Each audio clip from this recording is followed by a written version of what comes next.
My husband Larry and I are building a home right now on the number 2 hole of the Creek Club course inside Reynolds Lake Oconee. And I'm going to be honest with you, even as someone who sells real estate every single day, the process of building a custom home again after 20 years has been its own education. Exciting? Absolutely. But there are things I've learned along the way that I wish someone had told me before we started. So if you're looking for your dream lot and thinking about building, this video is the conversation I'd want to have with you. I'm Jennifer Vaughan with Dwell Real Estate. Let me walk you through the full journey, from finding the lot to watching the walls go up. Step 1 is the lot itself. And I don't mean just finding one that you like. I mean really understanding what you're buying. The view from the lot on a Tuesday afternoon is not always the view you'll have from your living room. We need to think about orientation. Where does the sun rise and set relative to your back porch? You need to think about topography. Is the lot flat? Is it sloped? Or does it drop off in a way that affects your build cost? You need to think about trees. Which ones are you keeping? Which ones might need to come down?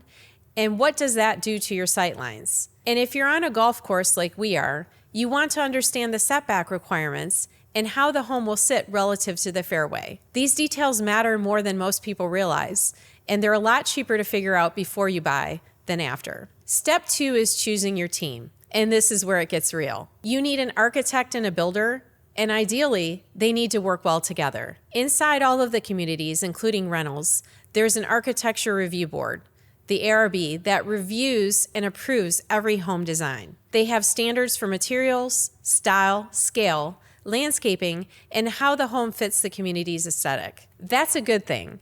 It protects your investment and the community's character, but it means your architect and builder need to understand the ARB process, because a design that doesn't meet their standards gets sent back for revisions, and revisions cost time and money. My advice?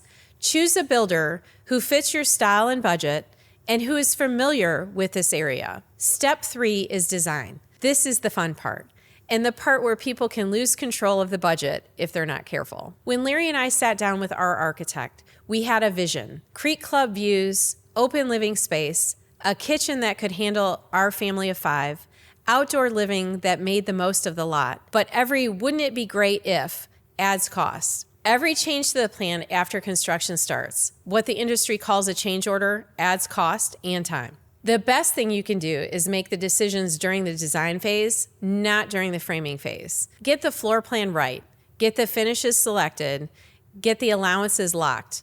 It's less exciting than picking out tile, but it's what keeps your build on budget. Step 4 is permits and approvals. Inside Reynolds, you're dealing with the ARB process and the county permitting process. Your builder should manage both, but you want to understand the timeline. ARB review can take several weeks depending on the complexity of your design. County permits layer on top of that. From the time you submit final plans to the time you break ground, you could be looking at a couple of months. That's normal. Plan for it. Step 5 is construction itself. This is where patience becomes your greatest asset. A custom home at Lake Oconee typically takes between 12 to 18 months to build, sometimes longer depending on size, complexity, and weather. You'll have a construction schedule from your builder, and there will be moments where it feels like nothing is happening, and moments where the whole thing comes together fast. Stay close to your builder, visit the site regularly, ask questions, but also trust the process. If you chose the right team in step 2, they've got it. One thing I wasn't fully prepared for: how emotional it was to build your dream home. Watching your home go from a set of drawings to a foundation to actual walls, especially on a lot you chose because it felt right, is something else. Larry and I drive by our lot on the Creek Club course, and every time it feels a little more real. Step 6, the part nobody warned you about, is the finish line. The last 10% of the build takes longer than you expect. Final inspections, punch lists, landscaping, and details that make a house a home. Don't rush it. The temptation is to push for a move-in date, but the quality of those final details is what you'll live with every day. So here's my summary for anyone who's found their lot and is ready to build. Understand the land before you buy. Choose a builder who knows the community. Make your design decisions early. Budget for the unexpected.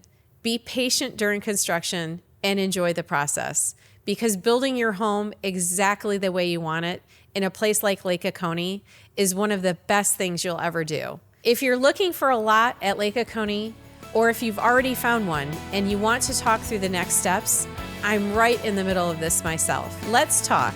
I'd love to help you start your build.